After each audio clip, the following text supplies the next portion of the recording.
right, let's move on to the Intra-Africa Trade Fair team, which was in Botswana today.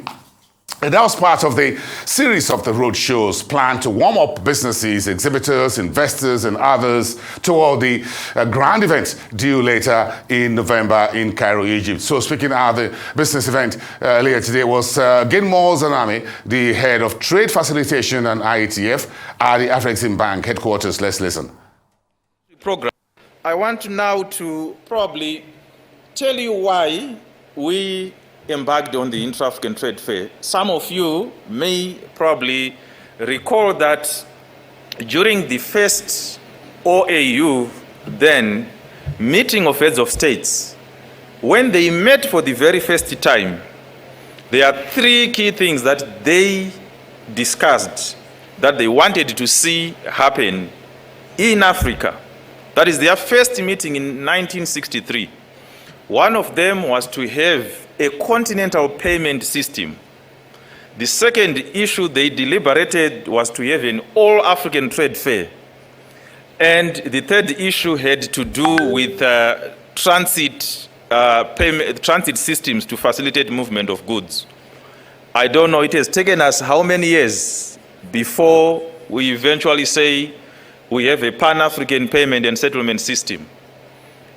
It has taken us so many years to actually launch a sustainable continental trade fair. So we know that in 1972, there was the All Africa Trade Fair. It was launched, like so many things in our continent, we launch things, we leave them to die. So there are many initiatives that have been launched, and most of them have not been sustained.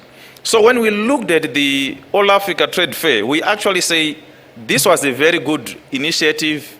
It was recommended by our forefathers, the African heads of states who met in 1963. So we said, what went wrong? Why is it that it didn't succeed? So when we looked at that, we actually found the reason why it died. I'll tell you, but maybe Botswana business CEO will need to promise me how many diamonds he will give me after telling him the answer there.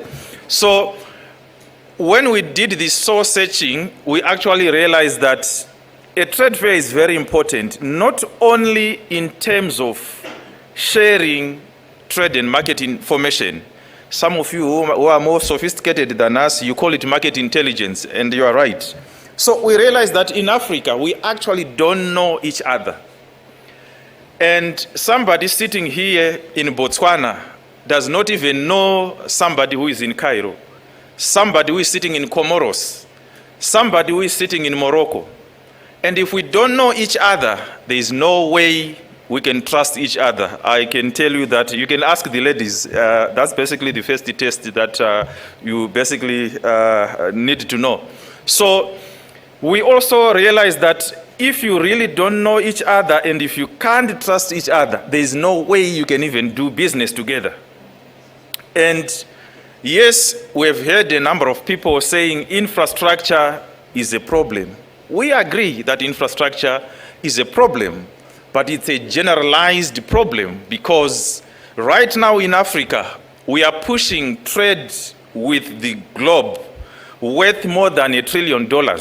So we're actually trading more than 80% with everybody else except ourselves.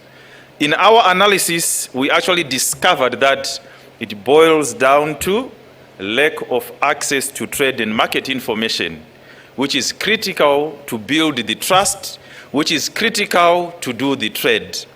If you know that in Egypt, by the way, Egyptians, they love eating meat. But guess what? Where are they getting most of their meat? And it's something that really shocked me. The bulk of the meat comes from Brazil, Argentina. And having lived here in Botswana and having tasted the delicious Botswana beef, I told them that we are not serious because the meat from Latin America does not taste as nice as the Botswana beef. So I was actually saying there's a potential for trade, beef from Botswana to Egypt. But the problem is that the Egyptians, they are only used to the Brazilian beef. So what is it that we need to do to get them introduced to the things that we have here, of course, they know about diamonds, and they will be coming soon for diamonds. The other issue that really shocked in our analysis is that even our neighbor, South Africa, they go all the way to India, New Zealand, Italy, to import leather that they use in their cars. And yet Zambia is producing leather. So we've been wondering what's going on. Ethiopia has been doing the same, going all the way to Europe to import leather at even a higher cost. But Burundi, their neighbor, is also doing leather. So we've been saying, what's really going on? Lack of access to trade and market information. So that is the main reason we decided now to convene the Intra-African Trade Fair. The inaugural one started in 2018. It started as a small piece of paper, and today we are talking about an event that has been endorsed by the AU heads of states. We are talking about a brand that is connecting Africa. As some of you may recall, in Egypt at the inaugural trade fair, we actually did $32 billion of trade deals.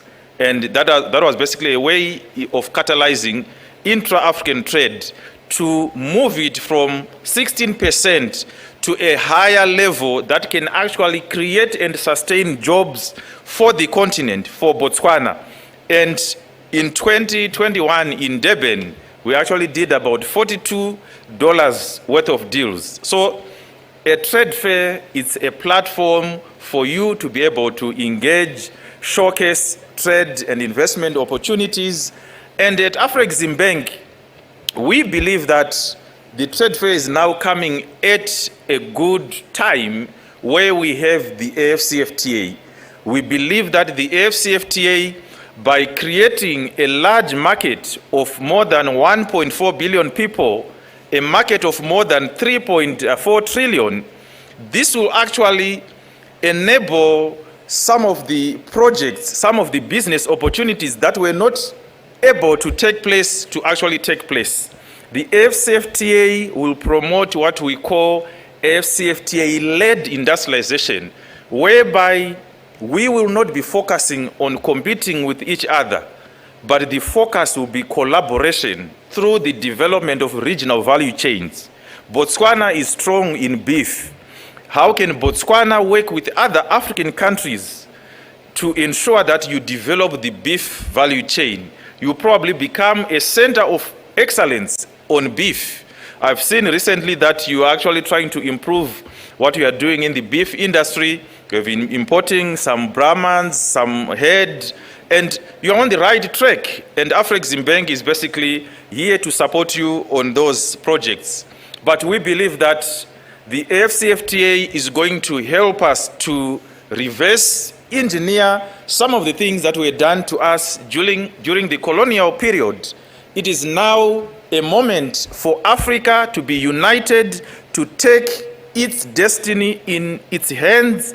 We have Agenda 2063, which is going to help us to create the Africa we want. The Botswana you want, you have to start by creating it. You have got a wonderful vision 2036. Most of the things we've looked at what you have, they align and fit like a jigsaw puzzle into what we are trying to do at Afreximbank. We are promoting industrialization. We are sick and tired of getting our mineral resources abroad without value addition. Our agricultural commodities abroad without value addition. We have the human resources, we have the skills, we have the money. At least Afreximbank believe that we have the money that can be used to support you, to add value to your commodities.